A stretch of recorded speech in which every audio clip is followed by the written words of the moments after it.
All right, man. Part 2 of Baby Junior St. Paul's interview, conversation. STP. What's up, Junior? How you doing today, man? I'm good, man. I'm alive. I'm free. I'm healthy. Life is beautiful. Let's talk about Trinidad. All right, my family. My mother is from Nelson Street, part of Trinidad, Port of Spain. The Plannings, the Garrison, whatever you want to call it. My father is from St. James and Woodbrook, part of, that's like middle class type of, cool area. My mother is from the gully, like, you know what I'm saying? And, when we go to Trini, when we was younger, we did both. We would stay by the nice house and then go stay with my uncles and my brothers in them in Nelson Street, and, grew up with the dogs in them. When did you leave Trinidad? I was born in Brooklyn.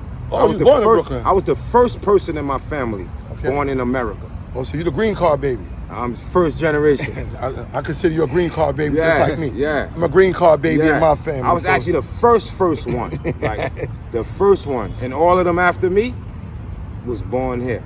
All right, so tell me something of, like, like you say you born in your family from the gutter, a part of Trinidad. Mm-hmm. Tell me a little bit of experience then when you went to Trinidad to visit and what your family showed you and the places they grew up at.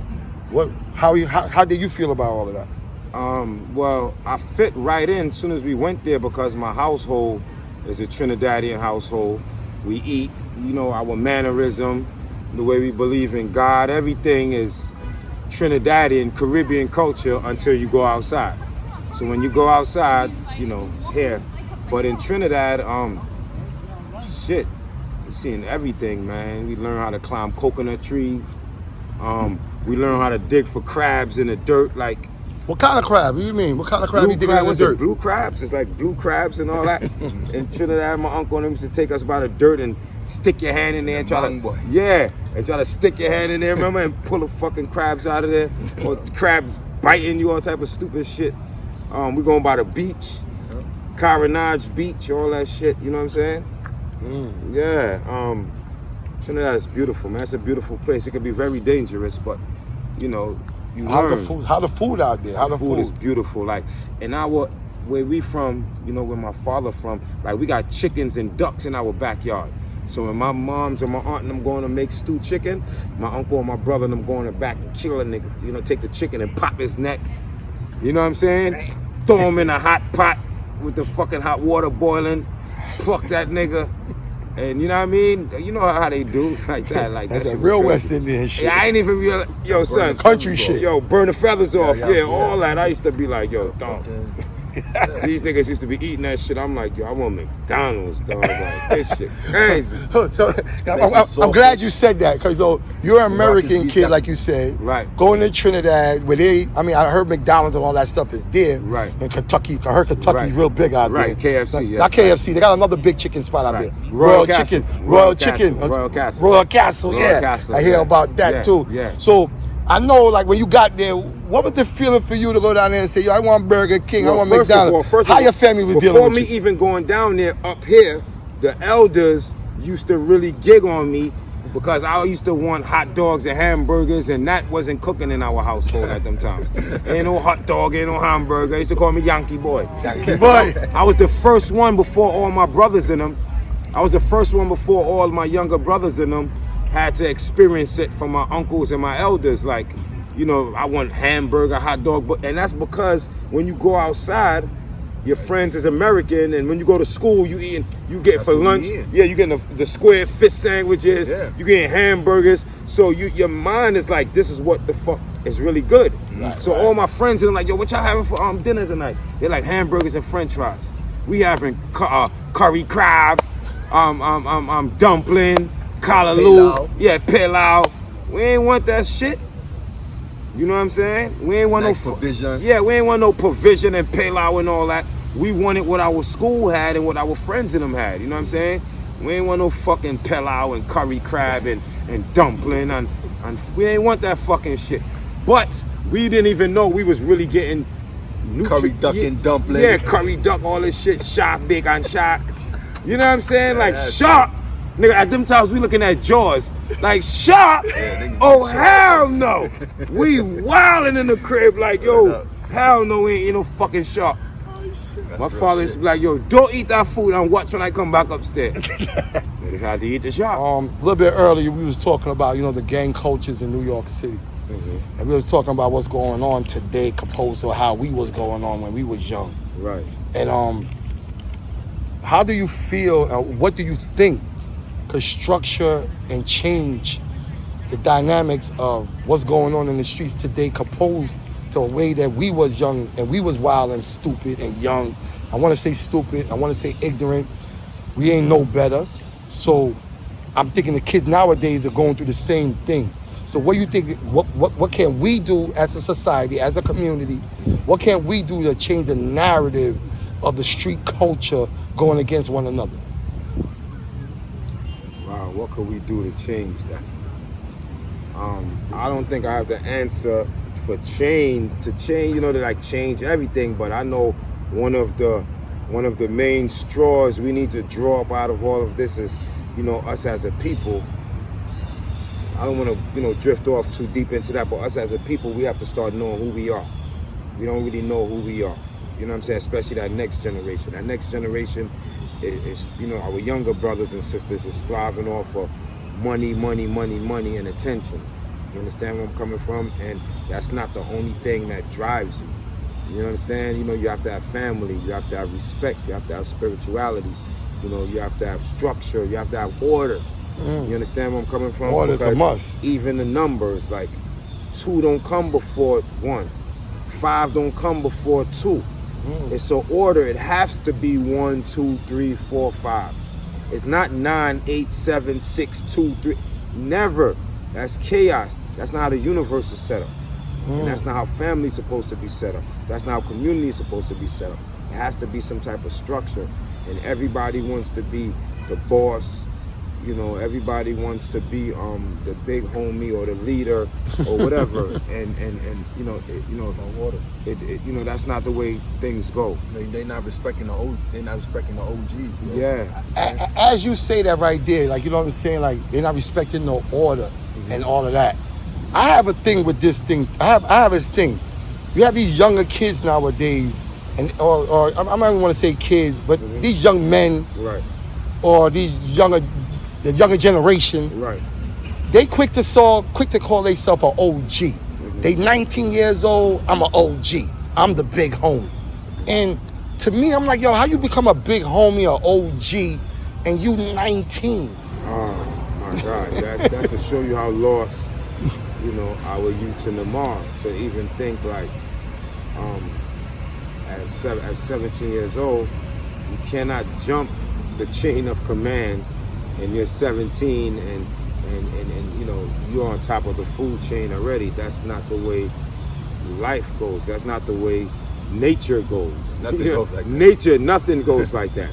And if you try to make it like that, you're only going to see chaos. You understand where I'm coming from? Because it's a universal law. You know what I'm saying? That, you get in line. And when I mean get in line, you wait your turn. You understand where I'm coming from? Especially when you're not the big brother. You take orders from the big brother. The big brother take orders from mommy.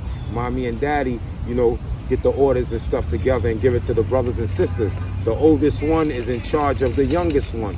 He have to watch them. The oldest have to come take you to school, and then you start learning what the oldest do, and then you start going to pick up. You understand where I'm coming from? So, I don't know, man. I blame the OGs, man. Now they blaming us now because we doing that. Right. Because I find myself, if I try to tell a younger one, he want to beef with me.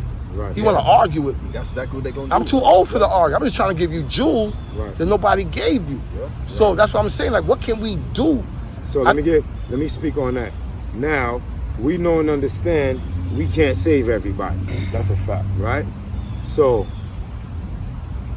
quote unquote, the ones that gravitate towards you, the way you speak your wisdom, the way you shine your light, everybody's not going to be gravitating towards your light. Everybody's not going to gravitate towards your wisdom. You're going to have a couple, and the ones that you have, those your disciples. You understand where I'm coming from? Like me, I have a couple young guys that be around me. You understand? My young brothers, my nephews, my young gunners in them on the street, a lot of them gravitate towards me. Maybe, because I dress like them, I'm little like them, they call me Baby Junior. I don't know what it is, but they gravitate towards me. You know what I'm saying? And it's a lot of them. It's not one or two, it's a lot of them. You understand? But, it's certain youngins in them I speak to, and I can't grasp them. I can't get them. You understand? We can't get all of them, but the ones I do get, you see them with me. And I'm giving them jewels.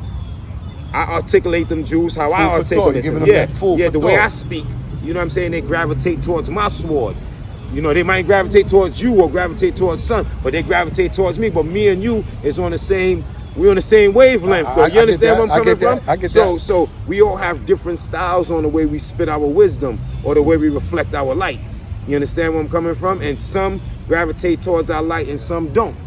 You understand? So, for me, all mine's, like they see what I be building about. They know, we all eat a certain way, we all pray a certain way, we all rationalize a certain way, we all deal with our children a certain way, and that's how we rock.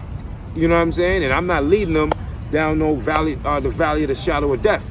That's not where I lead my young boys. Don't lead them to the valley of death. Yeah, that's not where I lead them. And if we do gotta go down there, I tell them, make sure I have your gun on you, bro. I'll see you on the next cycle. We gotta bang out. I'm gonna tell them that. I'm not gonna just send them down there but I'm not gonna send them down there anyway. If you're gonna send them down, you're gonna let them know. You go down there, it's either or. Throw the vest on and hit everything moving. All right, because you might not make it out, so I'm letting you know. Yeah, hit everything moving. You know what I'm saying? And once you ain't hit, I'm gonna get them. But you know what I'm saying? From Parkside of Church, St. Paul, growing up as a kid coming from that area, and growing up and hearing the legendary things that came from that block, and the people that came from that block, and the things that they done. How was it for you growing up on that block? It was easy for me. Tell me why it was so easy. Because I'm respectable. Okay. I respect all my OGs. Okay. All the OGs. Everybody that came up before me, I respect. So it's easy for me. I can get around. I have no problem walking nowhere. You know what I'm saying? Because it's a respect thing. You know what I mean? Now, if I was a young nigga like these young boys running around right now, I probably got my fucking head tapped off already. You know what I'm saying? Because niggas not listening. No matter what you tell them, no matter what you do, they're not listening. They're not respecting their OGs. You big crip, you big folk, you not respecting your big homie. How is that? Word. So you trying to take your big homie spot? That's what you trying to do? No. Why should they be trying to take some of their big homie spots? Attention is the new cocaine. I like that answer. Is nobody older. There's nobody there to check them like, yo, no. That's true. Now they coming for you. Yeah. They coming to gun. What? I'm the big homie. Fuck out of here. I don't give a fuck what you did back then, nigga. Fuck what you did yesterday. And now, you're gonna have to hurt somebody. And guess what? They telling on you too. I'm gonna get you all the way out the way, OG. Oh, he shot me. Oh, yeah, he did it. And now you all the way out the way now. It's no. That's why I keep using the word honor. There's no honor in this no more. You understand where I'm coming from? Like, it's niggas that's honorable that take shots and seen a nigga that shot him or whatever and won't say anything because they know they playing the rules of the game. You know what I'm saying? They honor the rules of the game. You know what I mean? Yeah. And then you honoring the rules of the game, but this dude is cheating. Yeah. He reneging. Yeah. In space, he reneging like a motherfucker, but you playing with honor. I've been playing this for 30 years. No space, this nigga reneging like a motherfucker. You know what I mean? That's just like you gambling. Yeah. You gambling. Nigga take you up. Nah, I ain't bet. Yeah. Nah, do it over. Know what I mean? Nigga take your money. Nah, do it over. Fuck out of here, They're son. playing by different rules. While you was sitting up doing your little time, and I know you from Brooklyn, you know what I mean, and you from Flatbush area. Did you ever pass any Flatbush people while you was doing your bit? Out of town? Yeah. I did. And do you mind talking about the people you passed by in the during your time? All right. So when I was locked Let's up, keep it funky now. I'm keeping it all the way 100 because I got niggas that could vouch for me. All right. That's not even from New York. They're from North New Jersey, the whole of Jersey. Whoever I was locked up with, niggas will tell you. But every time a nigga from New York come in the building, my niggas come get me. Because at this time, I'm locked up a long time down there. You know what I'm saying? I was locked up in a county jail, in Hudson County Jail for like a year. And the next 6 years and some change, I'm down prison. Right. You know what I'm saying? So, you know, I'm a Brooklyn nigga. I'm running around like a Brooklyn nigga. I'm running around smoking weed, all that. I'm getting weed and all that. You know what I'm saying? So I'm moving around like a Brooklyn nigga. Yeah, so every time a New York nigga come in the building, they will bring the nigga to me. You know what I'm saying? Like, oh, what part of New York you from? You know, nigga talking, I'm from the city, I'm Lower East Side. Fuck out of here. All right. Fuck that nigga. You know what I'm saying? But when niggas talking about they from the K now, I'm coming off my tier. I want to see who son is. You know what I'm saying? And they had a couple niggas that was there for short term. Niggas from like Lower East Side, Westchester, whatever. But one day now, I got like 5 joints and some change in. I got like 5.5 years in, right? And they come to me on the house like, yo, it's a nigga in the yard talking about he from Flatbush. I said, what? They said it's the nigga from the yard, in the yard, talking about he from Brooklyn and he from Flatbush. I said, word? They said, nigga, you better know this nigga. I said, you know, my man and them laughing. Like, ain't been a Flatbush nigga come through here yet. We gonna see how valid you is. You know, I'm fucking my man to them. You know, cause they like, you always talking this gangster shit. We wanna see how valid you is. So I'm like, nigga, shut the fuck up. You know, these is my brothers, cause I've been locked up with these niggas for years. So, right. You know, we joke all different type of ways, you know what I mean? No homo shit, but you know what I mean? So what happened is that I go down to the yard, right? I go down to the yard, they like, there go the nigga right there. I said, where he at? They said, there he go over there. Nigga had some little dreads. I'm like, well, go get the nigga and bring him over here. They go get the nigga. The nigga walking over, but the nigga walking over and he looking at me like he know me like, so I'm like, yo, what up, son? You from Brooklyn? What part of Brooklyn you from? He like, Flatbush. So he saying Flatbush like I supposed to know this nigga. I'm like, you know, I'm like, what part of Flatbush? He like, yo, you Baby Junior, right? I said, yeah, but another one of my street names is Six. They used to call me Six since back then, because I hit 6 niggas in one night. No bullshit, I swear on everything. I shot 6 people in one night before. And my homies and them made that name stuck. Right. So all throughout the jails, that's what they was calling me, right? So he like, yo, what's up? Da-da-da. I'm like, he said, my name, I don't know if y'all ever knew this Haitian dude from Albemarle side, tennis court side named Rondu. Haitian Rondu. I heard the name. He followed me on Instagram too. Rondu, I heard the name. Yeah, Rondu. What happened was that Rondu and them, I guess, started piggybacking when we got locked up, because we was one of the first niggas in Flatbush robbing jewelry stores. Like, this was our hustle. We used to What year was this? From 80, 88, 89, 90, 91. Right. I went to prison in 91.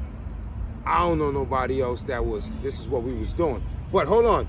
I said in Flatbush because we got that hustle from some other Trini niggas on Nostrand and Bergen at these times. They had some other Trini niggas, because y'all remember at this time, they had the coup in Trinidad at this time when the Muslim niggas tried to take over the Red House. Abu Bakr and them. And we're talking about in Trinidad. Yeah, in Trinidad. And when they signed the treaty or whatever, the amnesty shit or whatever, they let certain of them come up to America. And certain of them came up here with that badness. You know what I'm saying? Some of them I know, they was my big homies in them, you know what I'm saying? What? Yeah. But, yeah. So, they was robbing jewelry stores, and then we started doing it. But when I end up running into the Rondu in Yardsville, I was in a spot called Yardsville. I ran into Rondu. He was knocked for a jewelry store robbery. So I'm like, yo, what the fuck? He was like, yeah, nigga, we knew what y'all was doing out there in Flatbush, because they from on our side, Albemarle, tennis court, East 18 on them sides, you know what I'm saying? And I ran into son, and I was just about to go to the camps, matter of fact, when I ran into son. So I made sure he was Gucci behind the wall. I let all my dogs in them from Newark know. You know what I mean? That's my man. And he bit it good. But he got deported back to Haiti, though. Sorry to hear that, brother. Yeah, he was a stand-up one. My man Junior got stories for days. Yeah. So, yo, I heard you yesterday talk about a dude named Mark. The first person you ever hustled for. The only person you ever hustled for. Tell me about Mark, and who is Mark, and where he's from in Flatbush. All right, Mark, big homie, stand-up man. Ever since I met him, he was always one of those dudes. Like, he's from Westbury Court. And in the 80s, he had Westbury Court. Westbury Court was his. Any crack coming out of Westbury Court, had to been from Mark. And then you had some other dudes across the street on Winthrop in Flatbush, which they was cool. It was cool. You sell your crack over there, I sell my crack over here. But these niggas was doing probably $30,000, $40,000, $50,000 a day. You understand where I'm coming from? So, me being in junior high school, well, you want to talk about Mark. Mark is a stand-up nigga. That's Wisdom, brother. Wisdom is my man. That's my man. Wisdom is from Westbury Court. And Mark had a lot of us. A lot of them little Azad niggas, a lot of them Z-Team niggas, a lot of them TLR niggas. We all sold crack for Mark. We all sold crack for Mark. Shout out my man Possum, Daz, like all of us. We all sold crack. We all sold crack for Mark, dog. Who was C? I remember C. I remember that nigga C. Who C? Little C? Little C. Little like C. All of us. Little C, Possum. We all sold crack for Mark. What's the other nigga name? African dude name. Duke. Duke, yeah. Duke. What's up with Duke? Yeah, Duke is my man. Salute Duke. Original African nigga Duke. Duke is valid. Duke used to sell, I think Duke did something with Mark. See, yeah. We all did, you know what I'm saying? Like, you gotta give it up to Mark. We all sold for Mark one way or the other. If you was selling crack on Westbury, you had to get it from Mark or you was selling for Mark. You know what I'm saying? I know Wisdom is his brother, so tell me something about Wiz. Wisdom is my man. Wiz is a stand-up dude, you know what I'm saying? Because I don't know them to have no father. Since I know these dudes, I never knew them to have no father. So I know for a fact that Mark was Wisdom, you know, father figure or whatever. And you know, Wiz fly nigga, always fly since we was young going to junior high school. Wiz was always fly. Yeah, poloed out, always stayed with fronts in his mouth. Pretty girls. You know what I'm saying? Yeah. Him and his man, he had a right-hand man. I don't even want to say his name, but, you know. Why we can't talk about his right-hand man? Him and his man, Manny, that was his man, you know what I'm saying? Whatever. You know what I'm saying? Wiz is my man, you know? But him and Manny, you know, they got Manny, they was cool. You know, coming up, they was best friends, you know what I'm saying? So you always knew them two to be together. You talk about Manny that used to manage. Manny's Keisha Cole. Okay, and manage Nicki Minaj and get the movie and all that. Yeah. Right. Just wanted to make sure that people know which Manny you're talking about. Yeah, that Manny. The one who left his man's. Yeah. But Wiz my man though. Shout out Wiz, free Wisdom. I love you, Wiz. Word is born. You know what I'm saying? Yo, dog, I came up around some, yo, dog, life is crazy, son. Wisdom is one of my friends, bro. Like, I got friends that killed theyself. I got friends that killed their wife. I have friends that became serial killers. And you know, like, all these friends is my friends growing up in Flatbush. You know what I'm saying? Let's talk about your father. I heard you talk about your father. Right. Big Junior. Right. Now, tell me something about your father that I know you said you wanted to talk about. I'm gonna breeze through quick, fast. Yeah. Cause all right, my father, when my father first came to this country, he was a janitor. He met somebody in a Gambino crime family that started giving him weed. He was getting joints rolled up in a plastic bag, like 10 joints. But my father and his brothers were smoking it all and paying it out. So then the dude started giving my father barrels. You know barrels that you send back to your country? Barrels of weed. My father started selling it. My father bought a building, 190 Underhill between Sterling and St. John's. My father bought that building and had a candy store. And at those times in the 70s and 80s, you used to get your nickel bags and your dime bags. It used to look like a shotgun shell in a vanilla envelopes, baby vanilla envelopes with the tape on it. Right. You dig? That turned my father into a millionaire, selling weed. He bought the building, he had the candy store, he was selling the weed, and he was doing his thing until crack came. When crack came, as millions of black families could identify what I'm about to say, it broke the family apart. He started, and I asked my father one day, I said, Daddy, right before you started smoking crack, like, what the fuck made you start smoking crack? This is what my father told me. He said, you see, remember, I used to smoke the green weed and all that, and the black weed back in the day and all that. And then one day somebody came around like, yo, we got that weed in a jar. Some new weed called Hydro. Oh shit. Smoke this shit. Now my father said back in the 60s and the 70s, cocaine was a social drug. We used to have afros and go to Studio 64 with bell bottoms. Freebasing, they were freebasing. Not even freebasing yet, they was just sniffing the cocaine. Yeah. You dig? And then you get up Monday morning, and Sunday night you take a Quaalude. That same shit they tried to lie and say, Cosby, my father said you take a Quaalude, you be good. Back to normal on Monday and go back to work, you functioning. So what happened was that one day, niggas came over during the weekend, and like they had that weed, remember the hydro came in a jar. Niggas like, yo, this the new fucking weed. And you smoke that shit had you high. They came with the crack, like, yo, nigga, this the new cocaine. It's the biggest thing. And see, boy, you smoke crack now, it ain't no coming back. That was the difference. You start chasing that, you know what they say, you chasing the dragon. Chasing the high. Beat me up, Scotty, all that shit. And my father had a lot of money to pacify his high. You dig where I'm coming from? And as with millions of black families within the United States, the black family got broken up because of the crack. You know what I'm saying? So he fell. Yo, he fell so hard, my pops became a bum. Like, they took the house from us, the building and all that. And that's how we end up moving to Flatbush here on St. Paul's. Me and my brother, they sent us here with my aunt. You know what I'm saying? Because we had to leave Underhill and all that because my pops is losing his mind, like, you know what I'm saying? Then the nigga became a bum. He was staying, the building, the store, it was shut down. The nigga was sleeping in there like a bum. Like a bum. My father went from my Superman to becoming a bum. And then he just started fighting that shit. Like he was fighting it, He came over here to Flatbush by my aunt and he's fighting it. And I got locked up. April 29th, 1991, I got locked up.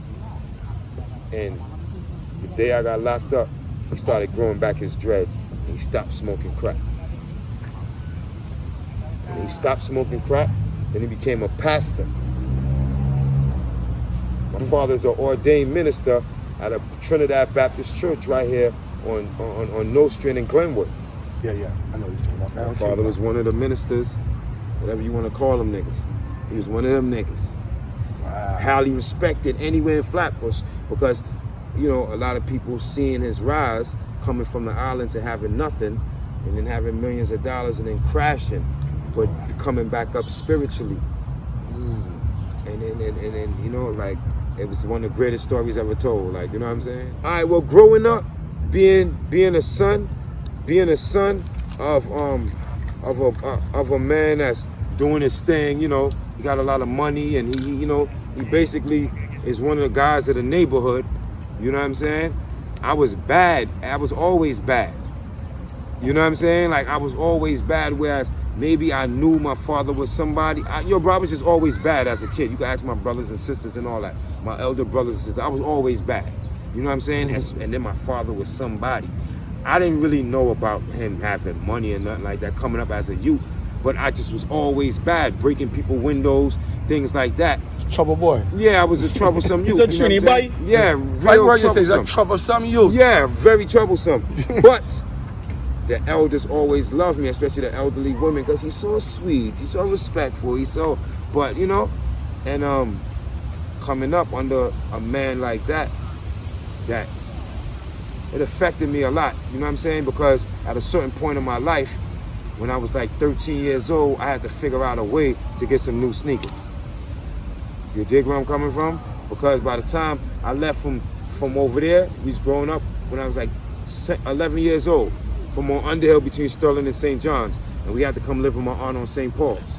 You know what I'm saying? So growing up with a Caribbean family, you know these elders in them, once you have food in your house, and once you got a shelter, and they don't even care what kind of clothes you got. They don't even care what kind of clothes we have. Okay. Yeah, just go to school and yeah.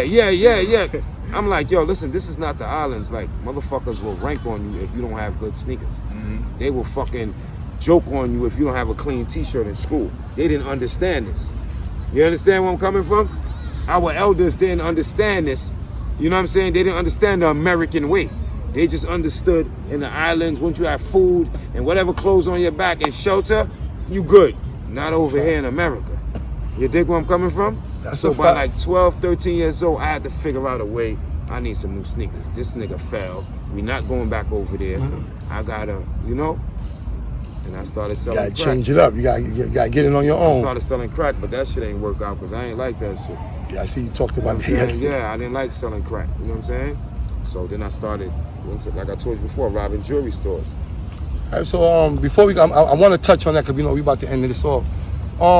You talked about yesterday also that you talked about St. Paul's is known for shooting the police. Yeah. And you one of the guys that came off that block for shooting police. Right. You mind, like, you know what I mean, tell me about some other people from that block? I mean, niggas that didn't get caught for it. They got caught for it, we can talk about it. Well, if they didn't, let's say there's 100 niggas on that block that popped up. well, you got some of my bros in them that's convicted, like my nigga Pancho. My nigga Pancho is one of them that you know, he's locked up right now. You know, we's banging out with them. You know what I'm saying? Because let me tell you some funny shit, right? When I came home, I was on parole. Within a 4-year span of me being home, 2 cops got shot on St. Paul's. So one day they called me, they brought me in. They came with my PO and brought me down to the precinct and was like, is it a coincidence to you that since you've been home for this type of charge? What year was this? This was, I came home in 1997. This was like 2000, 99 and 2000. 99 and 2000. They was like, yo, no, matter of fact, from the police, 99, 2000, 2002. 2002, 2003. Yup. And they was like, yo, is it a coincidence, like ever since you've been home, 2 summers back to back, cops been shot on your block, and wasn't you locked up for that? I was like, yo, listen, I'm on parole. If anything was, you know what I'm saying, my PO would have locked me up, like, you know what I'm saying? So, you know, they was like, nah, we know you got an influence. So they was trying to say I had an influence on my community, on cops being shot and shit. So, you know, they had us under invest, you know, whatever. They tried their best, you saying? Yeah, they tried their best, but it didn't work. You know what I'm saying? All right, before we even get out of here, I know I want to touch on 1 or 2 things with you too. I heard you talk about Ratty yesterday. I know he's a well-known name in Flatbush. That's my man, yeah. And I know he back in Jamaica, you know what I mean? What you got to say about Ratty? Ratty is my man, like, you know what I'm saying? Ratty is my man. I seen, Ratty is one of them, for me, you know how niggas be like, yo, dog, I think this dude is the dreadest dude, the most craziest dude, the most murderous dude that you ever seen in your existence. For me, that nigga, I'm 46 years old. So, like, I seen many men. You know what I'm saying? I seen many men perform. I seen many men fold. He is the one, to me, that I seen that put on. Like, I seen him do it, bro. I seen him get out of it. I seen him get shot. Yo, bro, I think that's the one, you know what I'm saying? And I grew up with son. I remember when they first came to this country, him and his mom's Angela striking them, when they first came to this country. You know what I'm saying? When they first came to this country, I remember son. You know, we grew up together, certain part, you know what I mean? And that's my man, like, he's an official dude. You know what I'm saying? He like the offspring of, you know, them official men in Jamaica, you know what I'm saying? Dutters and all them. Dutters and all them niggas in him. He's an official man, you know what I'm saying? That was my dude. Ratty, that's my dude.